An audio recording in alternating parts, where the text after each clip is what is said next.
মাওলানা ভাসানী বিজ্ঞান ও প্রযুক্তি বিশ্ববিদ্যালয়ে যাওয়ার কাঘমারি তোরাবগঞ্জ সড়কে খানাখন্দের সৃষ্টি হয়েছে। এতে বিশ্ববিদ্যালয়ের শিক্ষার্থী সহ লক্ষাধিক মানুষের প্রতিনিয়ত চরম ভোগান্তি পোহাতে হচ্ছে।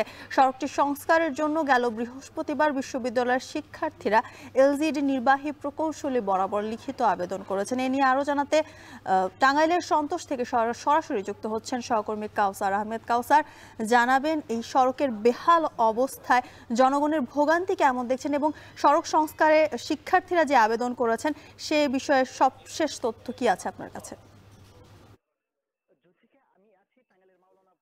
জ্যোতিকা, আমি আছি টাঙ্গাইলের মাওলানা ভাসানী বিজ্ঞান ও প্রযুক্তি বিশ্ববিদ্যালয়ের যে সামনের সড়কটি রয়েছে সেই সড়কটিতে সন্তোষ এলাকায়। আমার পেছনে দেখতে পাচ্ছেন যে এই খানা খন্দক কোথাও বড় কোথাও ছোট, কিন্তু এই পুরো সড়ক জুড়েই খানা খন্দকের সৃষ্টি হয়েছে। এদিকে এই শিক্ষার্থীরা গেল বৃহস্পতিবার এই সড়ক এলজিডির কাছে যে লিখিত আবেদন দিয়েছিল সেই বিষয়ে আমার এলজিডির যে সহকারী প্রকৌশলী রয়েছে তার সাথে আমার কথা হয়েছে। তিনি জানিয়েছেন যে এই বিষয়ে তিনি সদর উপজেলা এলজিডির যিনি কর্মকর্তা রয়েছেন তাকে দায়িত্ব দিয়েছেন। অতি দ্রুত সময়ের মধ্যে তারা এই সড়কটি পরিদর্শন করবেন এবং দ্রুত সময়ের মধ্যে এটি সংস্কার করবেন বলে আমাকে আশ্বাস দিয়েছেন। আর এদিকে এই বিশ্ববিদ্যালয়ের প্রায় 30টির মতো যানবাহন, বিশেষ করে শিক্ষার্থীদের বাস সহ ভিসি সহ অন্যান্য কর্মকর্তাদের যানবাহন এই সড়ক দিয়ে চলাচল করে থাকে। আর এছাড়াও আমার পেছনেই প্রায় 150 বছরের অধিক বছর যাবৎ প্রতিষ্ঠিত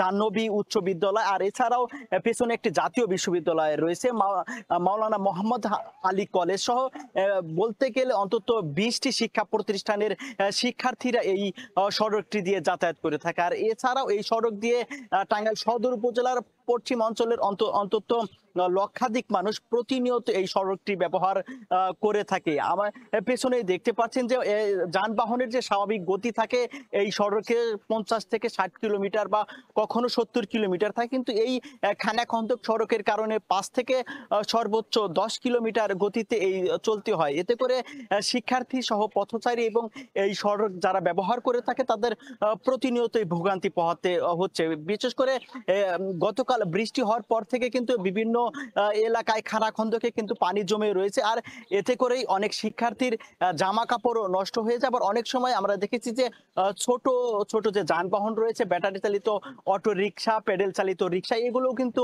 উল্টে অনেক আহত হওয়ার সংবাদও আমরা জানতে পেরেছি। তো জ্যোতিকা, এই ছিল আমার কাছে এই সন্তোষ থেকে এই সড়কে খানাখন্দকের ভোগান্তি ও প্রতিকারের সবশেষ তথ্য।